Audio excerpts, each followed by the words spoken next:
Hello दोस्तों, मैं अमन सिंह आपका स्वागत करता हूं मेरे यूट्यूब चैनल अमन कोचिंग सेंटर पर। तो कैसे हैं आप लोग? उम्मीद करता हूं अच्छे होंगे, मस्त होंगे और स्वस्थ होंगे। तो इसके पहले मैंने 2 वीडियो बहुपत से डाल चुका है।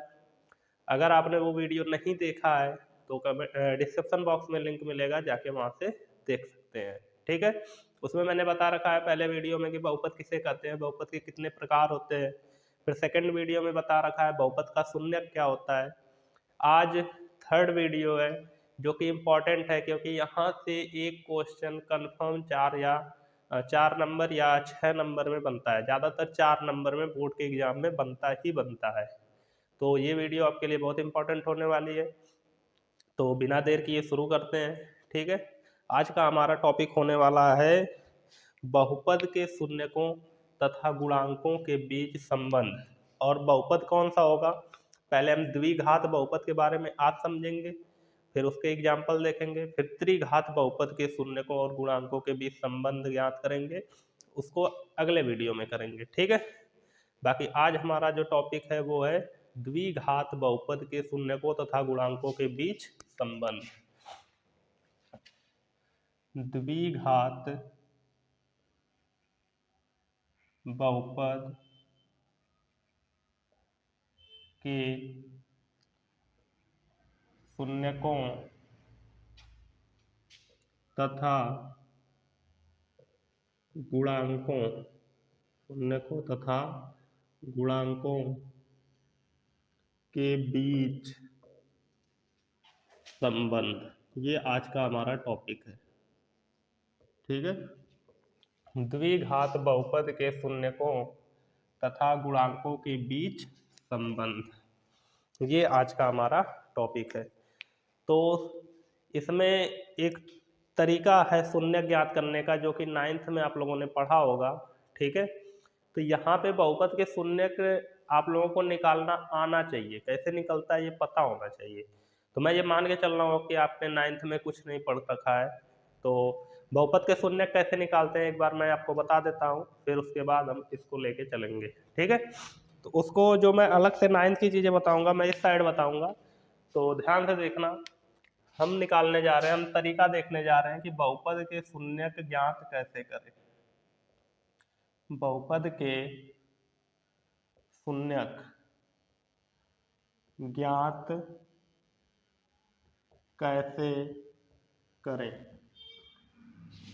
बहुपद के शून्यक ज्ञात कैसे करें, अभी आज मैं बताऊंगा द्विघात बहुपद के शून्यक ज्ञात करना। जैसे एक बहुपद हमारे पास है 2x² प्लस 3x प्लस 4। बहुपद को हम प्रदर्शित करते हैं या ऑफ x से या फिर y से, ये पिछले वीडियो में मैंने बता रखा है। तो ये हमारे पास एक बहुपद है y बराबर f ऑफ x बराबर 2x² प्लस 3x प्लस 4। हमको क्या करना है, इसका शून्य ज्ञात करना है। तो शून्य ज्ञात करने के लिए हम बहुपद के बराबर ही शून्य रख देते हैं, क्योंकि शून्य ज्ञात करना है तो बराबर शून्य मानना पड़ेगा। तो शून्य ज्ञात करने के लिए हम f of x equal to क्या रख देंगे, शून्य रख देंगे, या फिर इसको यहाँ पे लिख के इसके बराबर 0 करेंगे तो आएगा 2x² प्लस 3x प्लस, ये मैंने गलती से 4 लिख दिया है, वहाँ 2 रहेगा। ठीक है, अगर 4 लेके चलेंगे तो थोड़ा सा प्रॉब्लम होगी, आसानी से नहीं लगेगा, इसलिए 2 यहाँ पे रख लेते हैं। ठीक है, तो ये हमारे पास बहुपद है, इसका हमको शून्य ज्ञात करना है, तो मैंने इसके बराबर रख दिया 0। अब क्या करेंगे, अब इसको हल करते हैं। हल करने का तरीका क्या है कि ये जो x² का गुणांक है, बगल वाले को गुणांक बोलते हैं। x² के बगल में है तो x² का गुणांक है, x के बगल में है तो x का गुणांक है, यहाँ है ही नहीं चर तो इसको अचर पद बोलेंगे। ठीक है, ये हालांकि 9th में आप लोगों ने पढ़ा हो। अब क्या करेंगे, हम इन दोनों का गुणा कर लेंगे, तो 2 दूना गुणा करेंगे तो आएगा 4। 2 दूना गुणा करेंगे तो आएगा 4। इस 4 को 2 भागों में तोड़ना है, इस 4 को 2 भागों में तोड़ना है। तो किस प्रकार तोड़ा जाए कि गुणा करने पे 4 आए लेकिन जोड़ने घटाने पे 3 आए। हमको इस 4 को ऐसे तोड़ना है कि गुणा करने पे 4 ही आए, लेकिन जोड़ दे या घटा दे तो 3 मिल जाए। तो आप लोगों को पता होगा कि 4 एक्के में 4, 4 और 1 हम लोग अगर यहाँ पे लेते हैं तो इनका गुणा करेंगे तो 4 आएगा, लेकिन 4 माइनस 1 करेंगे तो 3 आएगा। ठीक है, तो 4 का 1 में गुणा करेंगे 4 आएगा, घटा देंगे तो 3 आ जाएगा। हमको वही चाहिए था। अब यहाँ पे लिखते हैं तो ये हो जाएगा 2x² प्लस 3 को लिखना है 4 minus 1 x plus 2 equal to 0। ये फिर उतार लेंगे, प्लस 4 का x में गुणा करेंगे तो 4x, माइनस 1 का x में करेंगे तो minus x plus 2 equal to 0। यहाँ से 2x कॉमन मिल जाएगा तो x प्लस 2, एक यहाँ x बचा है, 2 कॉमन हो गया। यहाँ 4 में से 2 कॉमन निकालेंगे तो 2 दूना 4, 2 बचा रहेगा और x बाहर गया। यहाँ कुछ नहीं मिल रहा है तो 1 कॉमन लेंगे। एक और गलती कर दिया मैं चिन्ह की, थोड़ा सा मैं अपने से एग्जाम्पल लिया था इसीलिए गड़बड़ हो जा रहा है, तो इसको सही कर लेते हैं, यहाँ माइनस कर लेते हैं। ठीक है, ये माइनस रहेगा। अब यहाँ से -1 कॉमन लेंगे तो बचेगा x प्लस 2। यहाँ क्या बचेगा, -1 कॉमन लिया तो कोई तो मिल नहीं रहा था इसलिए 1 लिया गया तो x बचा ही रहेगा, और माइनस कॉमन लेते हैं तो चिन्ह बदल जाता है और 2 इक्वल टू 0। अब ये x प्लस 2 कॉमन मिल रहा है तो x प्लस 2 कॉमन लेंगे तो बचेगा 2x माइनस 1 इक्वल टू 0। तो x प्लस 2 बराबर एक बार 0 लेते हैं तो x बराबर आता है -2, और 2x प्लस 1 माइनस है, 2x माइनस 1 बराबर 0 लेंगे तो आएगा 2x बराबर प्लस 1, तो x बराबर आ जाएगा 1/2।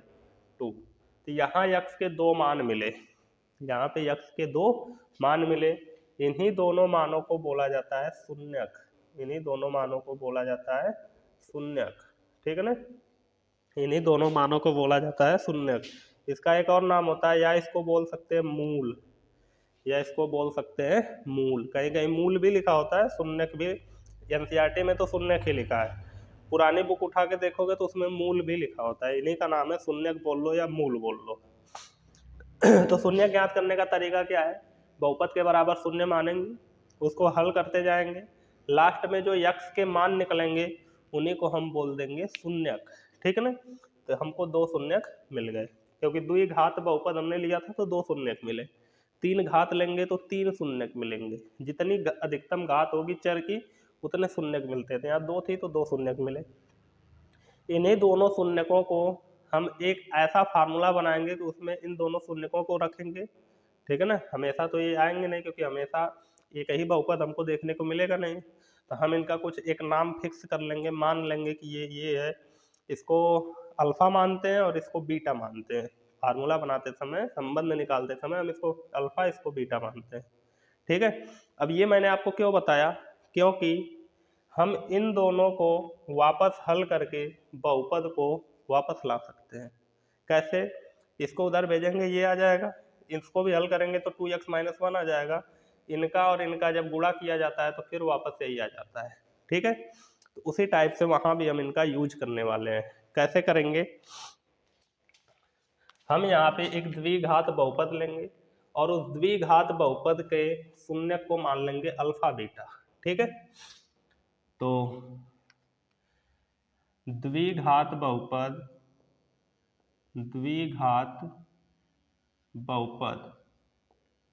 जो कि रहेगा ax² plus bx plus c। ये जो लिखा है ना द्विघात बहुपद का, ये मानक रूप होता है, द्विघात बहुपद का ये मानक रूप है। ठीक है ना, इसको अलग से कहीं लिख देते हैं। तो हम मान रहे हैं यहाँ पे कि माना द्विघात बहुपद ax² plus bx plus c के दो शून्यक अल्फा और बीटा है। हमने माना है द्विघात बहुपद ax² plus bx plus c बराबर प्लस c के दो शून्यक अल्फा और बीटा है। यहाँ पे -2 और 1/2 आया था, उसी को हमने मान लिया अल्फा और बीटा। ठीक है ना, हालांकि ये अलग बहुपद होगा तो अलग आएंगे, तो हमने एक बहुपद का मानक रूप लिया है, इसी टाइप का बहुपद होगा, देख सकते हो यहाँ पे दोनों सेम टाइप का है। ठीक है, तो इसका जो शून्यक है वो अल्फा और बीटा है, ये हमने मान लिया। ठीक है। और इसमें कुछ चीज़ें और बता देता हूँ, जैसे इसमें a बराबर 0 नहीं होना चाहिए कभी भी, क्योंकि सोचो अगर a बराबर 0 हो जाता है, अगर यहाँ 0 रख दोगे तो ये द्विघात ही गायब हो जाएगी, क्योंकि 0 का गुणा होगा एक्स स्क्वायर में 0 ही हो जाएगा। तो फिर अगर जब द्विघात ही गायब हो गई, दो घात ही गायब हो गई, तो फिर द्विघात बहुपद रहेगा कहाँ। तो a नॉट इक्वल टू 0 होगा, b c 0 हो भी सकता है, नहीं भी हो सकता है, ठीक है। और a b c तीनों जो हैं, a b और c वास्तविक संख्या है। वास्तविक संख्या का मतलब, वास्तविक संख्या का मतलब वास्तविक संख्या में सभी संख्याएं आ जाएंगी, बस काल्पनिक संख्याओं को छोड़कर। काल्पनिक संख्या कैसी होती हैं? काल्पनिक संख्या क्या होती है, मैं यहाँ पे लिख देता हूँ। काल्पनिक संख्या जो होती है वो जब कोई संख्या करड़ी में आए माइनस में, जैसे करड़ी में -4 हो गया, करड़ी में -1 हो गया, करड़ी में -5 हो गया, ठीक है, करड़ी में -6 हो गया, मतलब जो संख्याएं करड़ी में माइनस में हो जाती हैं उन्हें हम बोलते हैं काल्पनिक संख्या। तो इस टाइप की संख्याओं को छोड़कर बाकी a b c बराबर कुछ भी हो सकता है, ठीक है। वास्तविक संख्याओं में उनके अलावा बाकी सभी संख्याएं आ जाती हैं, जैसे पूर्णांक हो गया, पूर्ण संख्या हो गई, और ये प्राकृतिक संख्या, परिमेय संख्या, अपरिमेय संख्या, भाज्य भाज्य सभी संख्याएं वास्तविक संख्या में आ जाएंगी, बस उनको छोड़ के, ठीक है। संख्याएं मुख्य रूप से दो ही प्रकार की होती है, एक वास्तविक, एक काल्पनिक।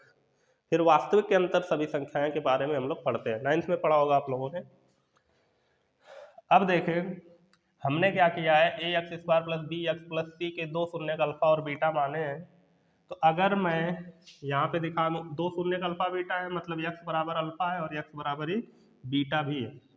यहाँ पे यक्स बराबर अल्फा होगा और यक्स बराबर क्या होगा, बीटा, क्योंकि दोनों इसी के मूल हैं, तो इसका मतलब यक्स के मान ही होंगे। मूल यानी शून्य के, यानी मतलब होता क्या है, यक्स के मान। तो अगर ये दोनों शून्य है अल्फा बीटा, तो वो यक्स के मान ही होंगे ना इसमें। तो उसी को मैंने लिखा है यक्स बराबर अल्फा और यक्स बराबर बीटा। अब इसको लेके आते हैं तो ये हो जाएगा x minus alpha equal to 0, और इसको इधर लेके आएंगे तो ये हो जाएगा x minus beta equal to 0।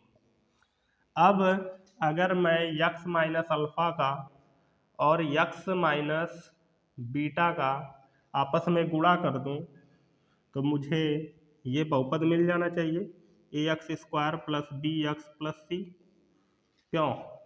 अगर मैं इसको इधर पक्षांतर कर दूं, इसको इधर पक्षांतर कर दूं और गुणा कर दूं, गुणा करते जाऊंगा तो मुझे ये बहुपद वापस नहीं मिल जाएगा। तो वही चीज़ तो यहाँ भी लिखा जा रहा है। बस यहाँ पे एक चीज़ और ध्यान देना है कि यहाँ कुछ नहीं है तो एक है, कभी कभार यहाँ 2 3 4 भी मिल जाता है कॉमन मिलने के बाद, हालांकि यहाँ नहीं मिल रहा है तो एक है, कुछ नहीं है तो कभी कभार 2 3 भी आ जाता है, कुछ भी आ सकता है वहाँ पे। तो उसके लिए हम यहाँ पे एक कांस्टेंट लिखेंगे के, इस के बराबर 1 2 3 वही गिनती आ सकती है, ठीक है। अब इसको थोड़ा सा हल करते हैं, उम्मीद करता हूँ यहाँ तक समझ में आया होगा। अब इसको हल करेंगे तो इसको तो उतार लेंगे, A X square plus B X plus C बराबर के लिख लेते हैं और इसका गुणा कर लेते हैं। यक्स का यक्स में गुणा होगा तो आएगा यक्स स्क्वायर, फिर यक्स का माइनस बीटा में होगा तो माइनस बीटा यक्स आएगा, फिर माइनस अल्फा का यक्स में होगा तो माइनस अल्फा यक्स आएगा, अल्फा यक्स, फिर माइनस माइनस प्लस अल्फा का बीटा में गुणा होगा तो अल्फा इंटू बीटा आएगा, ठीक है। मैंने दोनों का गुणा कर लिया, अब के को अंदर भेजते हैं तो A X square plus B X plus C equal to K X square minus K beta X minus K alpha X plus K alpha into beta. अब हो जाएगा A X square plus B X plus C बराबर K X square, यहाँ से minus के x common मिल रहा है तो कॉमन ले लेते हैं, तो माइनस के एक्स कॉमन लेंगे तो यहाँ बचेगा बीटा, माइनस कॉमन लेते हैं तो चिन्ह बदल जाता है, प्लस के एक्स बाहर गया तो बचा अल्फा, प्लस के इंटू अल्फा इंटू बीटा, ठीक है। हमने क्या किया है, गुणा किया है, फिर के का अंदर गुणा किया, फिर यहाँ से के एक्स कॉमन मिल रहा था, कॉमन निकाल लिया। अब ये जो चीज़ बनी है, ठीक है ना, ये जो चीज़ बनी है इसमें हम क्या करेंगे, दोनों पक्षों में, जैसे इधर भी x स्क्वायर है, इधर भी x स्क्वायर, इधर x है, इधर भी x है, इधर अचर पद है, इधर भी अचर पद है, तो सबकी तुलना कर देते हैं। दोनों पक्षों में गुणांकों की तुलना करने पर, दोनों पक्षों में क्या कर देते हैं, गुणांकों की तुलना करने पर, दोनों पक्षों में गुणांकों की तुलना करने पर, तो ध्यान से देखेंगे तो यहाँ x स्क्वायर का गुणांक k है, यहाँ x स्क्वायर का गुणांक a है, तो k बराबर आ जाएगा a। ध्यान से देखें, यहाँ पे x स्क्वायर का गुणांक k है, यहाँ पे a है, तो मैंने लिख दिया k बराबर a, समीकरण नंबर 1। फिर यहाँ देखेंगे x का गुणांक minus K beta plus alpha है, x का गुणांक राइट साइड में दाएं तरफ minus K beta plus alpha है, ठीक है। और यहाँ x का गुणांक b है, तो बस बराबर क्या लिख देंगे, b, ये हो जाएगा समीकरण नंबर 2। फिर अचर पद है k अल्फा बीटा, यहाँ अचर पद c है, तो k अल्फा इंटू बीटा बराबर आ जाएगा c, समीकरण नंबर 3, ठीक है। ये हमारे समीकरण बन गए हैं, ये हमारे समीकरण बन गए हैं, ध्यान से देखना, समझ में आ रहा होगा। ये हमारे समीकरण दिख रहे हैं, तीनों समीकरण। इन तीनों समीकरण में हम क्या करने वाले हैं, समीकरण 1 का जो मान है k बराबर a, वो समीकरण 2 और 3 में रख देंगे k के स्थान पे। समीकरण 1 का मान समीकरण 2 और 3 में रखने पर, समीकरण 1 का मान समीकरण 2 और 3 में रखने पर, रखते हैं, 2 में रखेंगे k के स्थान पे a, तो आएगा minus a alpha plus beta, beta plus alpha लिखा है, इसको ऐसे भी लिख सकते हैं, अल्फा प्लस बीटा बराबर b लिखा है, इसको उधर भेजेंगे, तो अल्फा प्लस बीटा बराबर आ जाएगा माइनस b बटे a, अल्फा प्लस बीटा बराबर आ जाएगा माइनस b बटे a। अब यहाँ ये जो चीज़ हमको मिली है, इसको हम क्या कर सकते हैं, थोड़ा ध्यान से देखना, ठीक है। अभी मैंने केवल समीकरण 2 में ही k का मान रखा है, अभी 3 में बाद में रखूंगा। तो ये जो चीज़ मिली है अल्फा प्लस बीटा बराबर माइनस b बटे a, अल्फा क्या है और बीटा क्या है, ये दोनों शून्यक है, वहाँ हमने मान रखा है, लिखा भी है कि 2 शून्यक अल्फा और बीटा है, तो अल्फा बीटा शून्यक हो गए। b और a क्या है, तो b और a जो है वह गुणांक है, एक x स्क्वायर का गुणांक है और एक x का गुणांक है। तो हमारी हेडिंग थी शून्यकों तथा गुणांकों के बीच संबंध, इसमें शून्यक ये हो गए, ये गुणांक हो गए, इनका एक संबंध हमको मिलेगा, ठीक है ना, यही हमको चाहिए था। अब इसको थोड़ा सा अच्छे से लिखना चाहें हिंदी में कि ये क्या चीज़ है और ये क्या चीज़ है, तो इसको लिख के मैं दिखा देता हूँ। जैसे मिला है अल्फा प्लस बीटा, मिला है अल्फा प्लस बीटा, इस अल्फा प्लस बीटा को बोल सकते हैं शून्यकों या फिर मूलों, शून्यकों या फिर मूलों का योगफल बोल सकते हैं कि नहीं, शून्यकों तथा शून्यकों या मूलों का योगफल, जुड़ रहा है ना दोनों, तो योग ही हो रहा है, बराबर आया है माइनस बी बटे ए, माइनस बी बटे ए। तो ध्यान से देखेंगे, ये माइनस चिन्ह में उतार रहा हूँ, b जो है वो यक्स का गुणांक है, तो मैं b के स्थान पे लिख रहा हूँ यक्स का गुणांक, यक्स का गुणांक, और नीचे जो यक्स जो a है वो यक्स स्क्वायर का गुणांक है, तो मैं a के स्थान पे लिख रहा हूँ यक्स स्क्वायर का गुणांक, यक्स स्क्वायर का गुणांक। तो ये मेन तरीका हो गया इसको लिखने का, इसमें सब कुछ छुपा हुआ है, जिस टाइप से भी क्वेश्चन बोलेगा हम सबका जवाब इसी फार्मूले से दे सकते हैं, योगफल से रिलेटेड, ठीक है। तो एक फार्मूला ये हमारा बन चुका है। अब दूसरा बनाते हैं, मैंने लिखा है ना 2 और 3 में रखने पर, अभी मैंने केवल 2 में रखा है k का मान, 3 में रखता हूँ यहाँ पे, तो जब 3 में रखेंगे तो क्या मिलेगा, यहाँ रखते हैं a into alpha into beta equal to C है, तो alpha into beta equal to आ जाएगा सी बटे ए। ये जो चीज़ मिली है इसको भी हम थोड़ा अच्छे से लिखना चाहें तो क्या लिखेंगे, अल्फ़ा इंटू बीटा जो है ये शून्यकों का गुणनफल हो रहा है, शून्यकों का गुणा हो रहा है, तो इसको लिख देते हैं शून्यकों का गुणनफल। मतलब ऐसे लिखेंगे शून्यकों या फिर मूलों का गुणनफल, गुणा हो रहा है तो लिखेंगे गुणनफल, बराबर आया है सी बटे ए। सी क्या है, ध्यान से देखेंगे तो सी जो है वो अचर पद है, तो सी को लिख देंगे अचर पद बटे ए, पता ही है यक्स स्क्वायर का गुणांक, यक्स स्क्वायर का गुणांक, ठीक है, यक्स स्क्वायर का गुणांक। तो ये एक फार्मूला हमारा बन चुका है। हमको याद इतना ही रखना है यही वाला कि अल्फा प्लस बीटा बराबर होता है माइनस बी बटे ए, और अल्फा इंटू बीटा बराबर होता है सी बटे ए, ठीक है ना।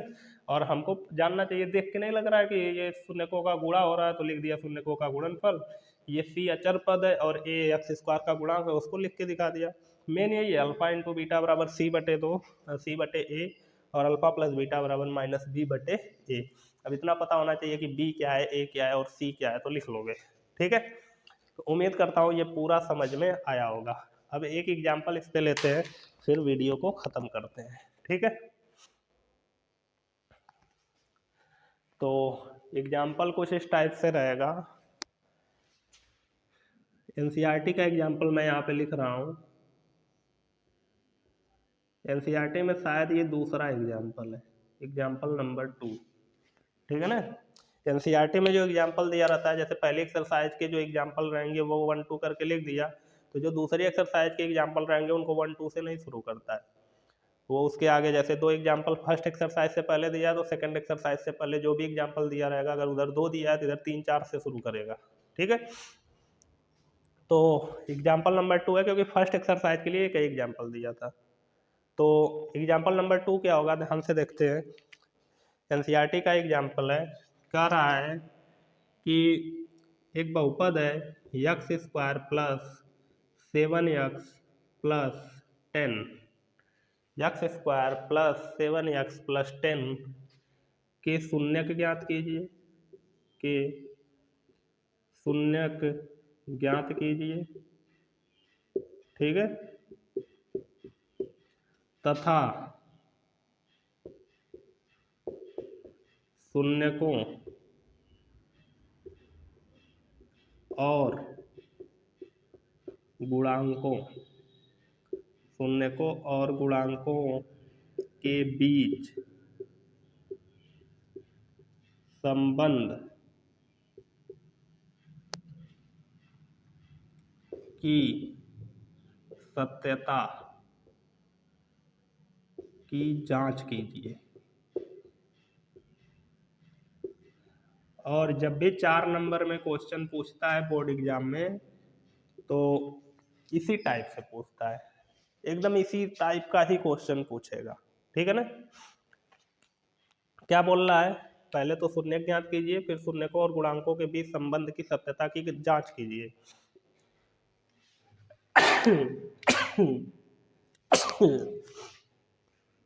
सर्दी हो गई है, कोई दिक्कत नहीं है, पढ़ा लेंगे।